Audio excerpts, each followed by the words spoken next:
Alain Finkielkraut a énormément fait parler de lui le 11 janvier dernier après une interview accordée à LCI.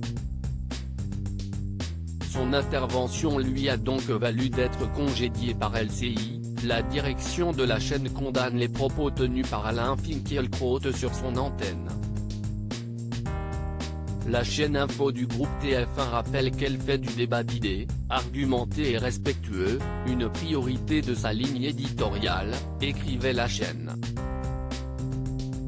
Interviewé par Le Point ce mardi 19 janvier, il a souhaité s'exprimer sur ce passage.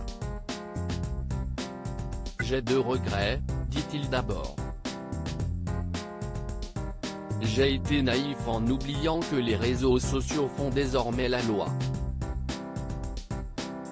Et j'ai été égoïste en oubliant que je n'étais pas le seul à porter mon nom, rajoute-t-il. En effet, il a ensuite mentionné sa famille en déclarant « D'autres que moi qui devraient avoir le droit d'exister par eux-mêmes sont contraints de répondre de ce que la mauvaise foi ambiante appelle mes dérapages. Cela me serre le cœur. » Visiblement affecté par ce qu'il fait subir à ses proches, il a affirmé qu'à l'avenir il se censurera. Non pas pour complaire à la nouvelle mode morale, mais pour ne jamais rien dire qui puisse mettre en difficulté les miens.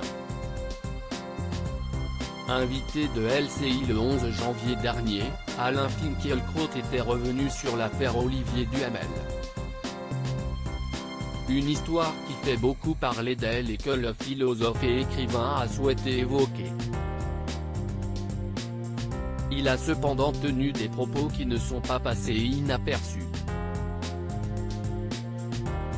Il a d'abord expliqué que la justice recherche le cas dans sa singularité.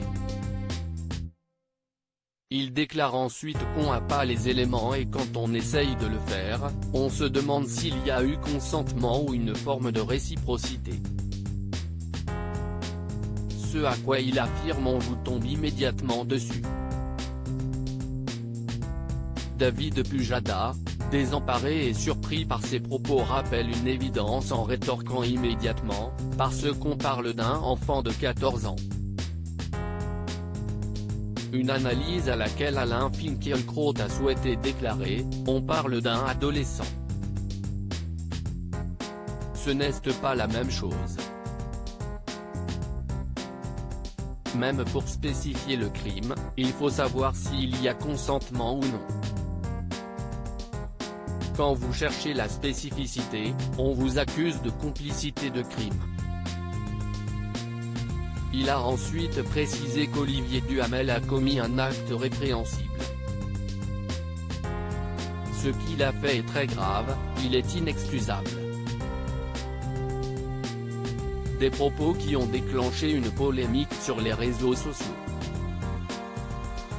L'affaire Olivier Duhamel dans son livre La Familia Grande, publié le 7 janvier dernier aux éditions du Seuil, Camille Kouchner a levé le voile sur une sombre période de son adolescence en dénonçant l'inceste subi par son frère jumeau. Elle a ouvertement accusé son beau-père, Olivier Duhamel d'avoir abusé de Victor, le prénom a été changé dans le livre, alors qu'il avait seulement 14 ans. Elle a créé la stupéfaction avec des révélations plus choquantes les unes que les autres dont le fait que sa mère, Evelyne Pizier, a toujours nié les faits. Elle savait très bien ce qu'elle avait fait à ses enfants et ça l'a tuée a affirmé la juriste lors d'une interview accordée à la Grande Librairie sur France 5 le 13 janvier dernier.